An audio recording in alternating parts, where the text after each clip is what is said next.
All right, Dr. Hennessy with another update. January 24th, 2021. Yeah, I feel that I have to do this update because I think this whole COVID thing is becoming at least more and more clear to me what's happened and what's going on. Despite the fact that officially there's more and more confusion, actually, I think if it's properly understood, it all makes sense. It's not confusing or contradictory. If anybody would remember when it first came out, the advice from the CDC was that only people who were actively symptomatic should either stay home or wear masks.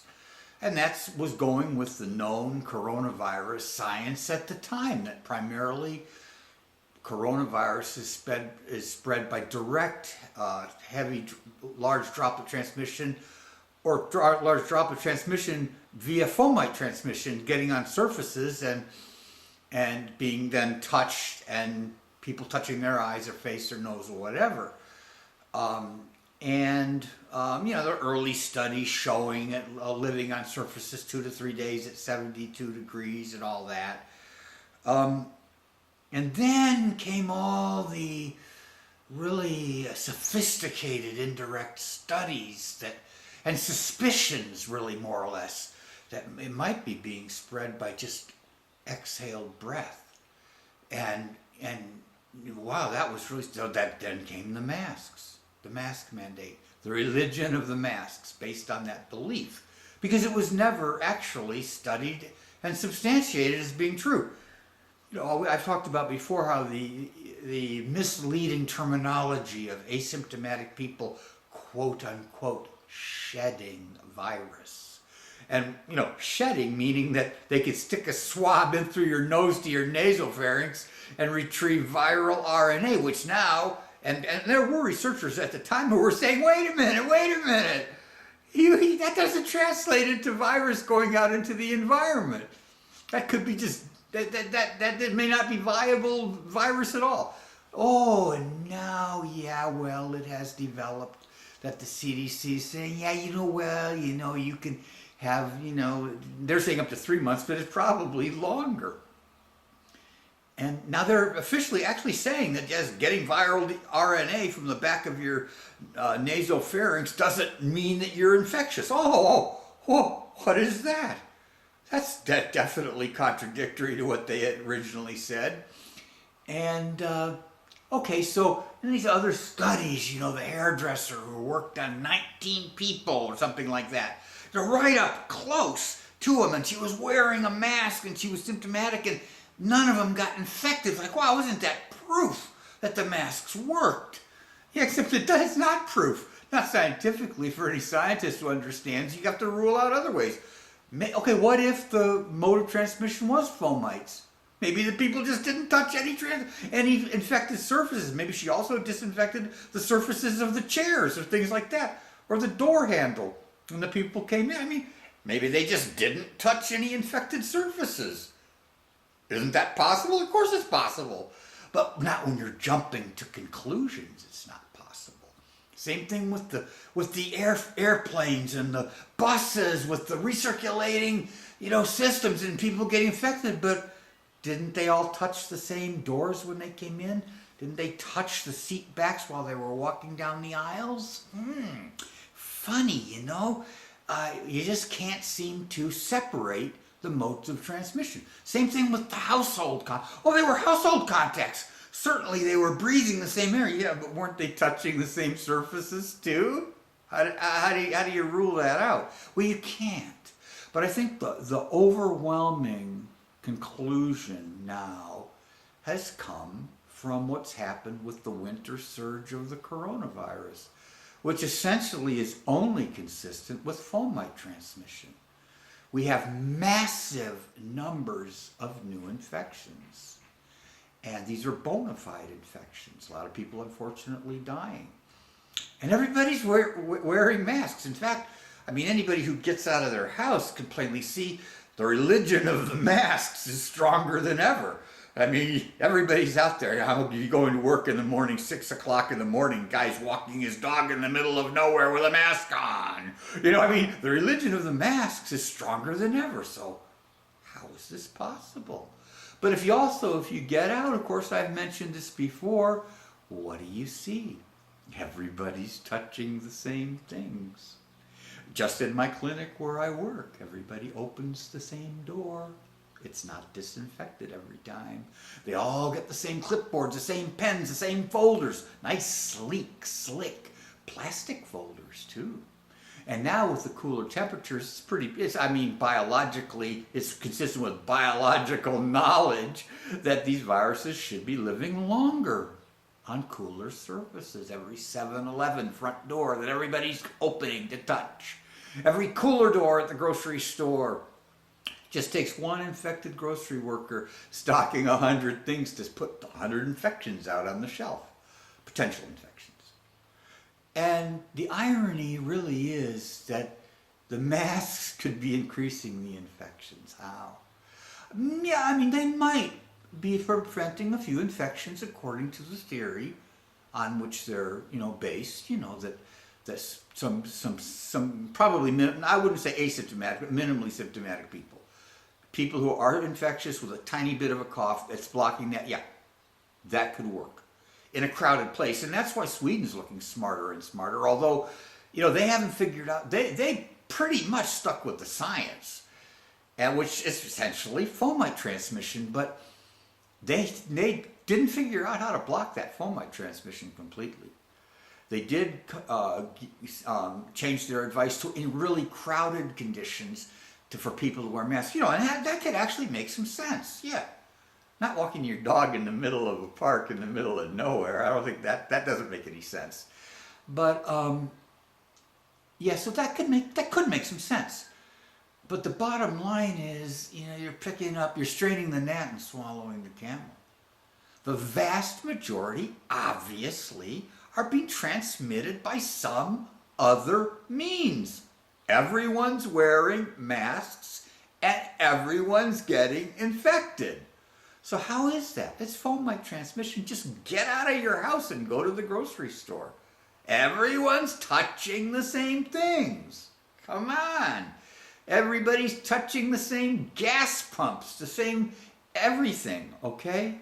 But I'm not, and I hate to say it, but yeah, originally my very first video, I think I criticized China for washing down the world with fire hoses and all that sort of thing. But now, thinking about it, I hate to say this, but that might account for what seemed like extremely artificially low numbers.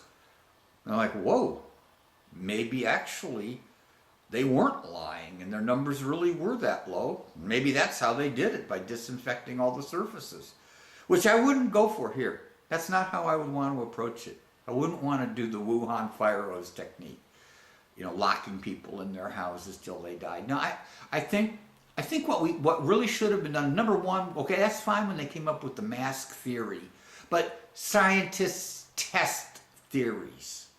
My complaint is that they never tested their theory, which they could have done, and I have outlined that in previous videos. They could have measured the exhaled breath and either validated their theory or invalidated their theory and looked for other ways of preventing transmission. Which, bottom line, and I've said this before, you could disinfect the world, which the bureaucrats probably would go for that, mandating to have no two people ever touch the same surface without it being disinfected in between, which, bureaucrats would love that, but I don't think that's realistic. I think the more realistic method would have been to just warn people, don't touch your faces before you've disinfected your hands. And then spent a lot of efforts getting alcohol-based disinfectant into people's possession. They could have instituted greater surface decontamination at nursing homes. The masks are obviously not preventing the vast majority of cases. All right, anyway, Yeah, there was one other thing I wanted to mention about the current situation. Yeah, is the law of unintended consequences. Okay, just personally, I'm not a person who goes to bars or restaurants or this sort of thing, whatever, right? But again, a couple of small little pieces of evidence. All the bars and restaurants have been closed during this surge of cases. I guess that would probably be evidence it didn't come from there, you know? And, you know, you're looking at it and going, well, did these public health authorities go out to the restaurants when this first started and said, okay, we've identified 50 cases that came from your restaurant, so we're going to have to shut you down? It's like, you know, which that would be usual public health procedures. Find the violation at the restaurant or bar and then, you know, issue the sanctions. No, not this time. They just preemptively just shut everything down based on, it's like, yeah, guilty till proven innocent. That's like walking up to somebody on the street and saying, you're under arrest for murder. But why? I didn't kill anybody. You're at risk. We think you could commit murder. You're under arrest. That's our whole system of how, our whole American system was turned upside down by this, by the so-called public health experts. You know, and that's what needs to be fixed.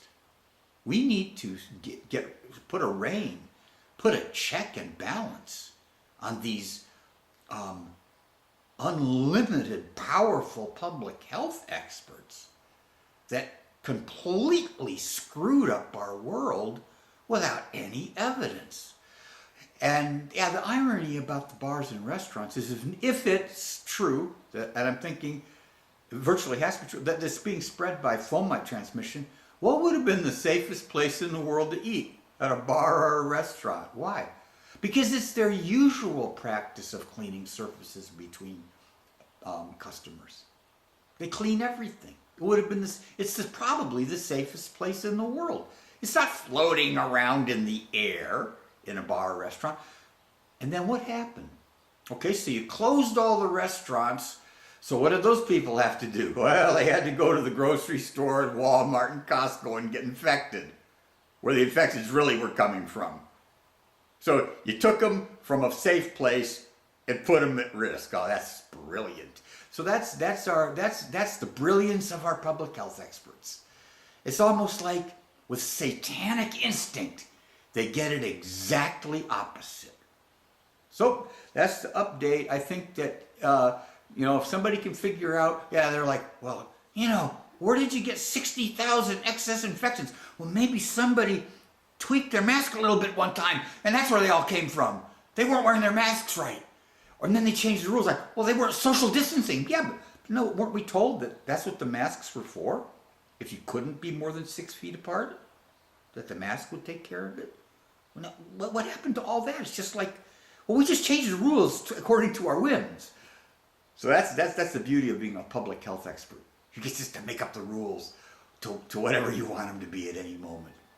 So I think bottom line is this is going to burn its way through. Also, I'm hoping that the vaccinations will also help blunt the spread of this thing and it'll finally be done with. But I think it was one of the worst blunders of leadership, not by political leaders per se, because they should be able to trust the so-called public health experts. But the public health experts are idiots. So that's what shows you what a worthless degree is worth. Somebody that anyone can go and become a public health expert without having a bit of common sense. All right? Or self scrutiny or recollection. Yeah. All right.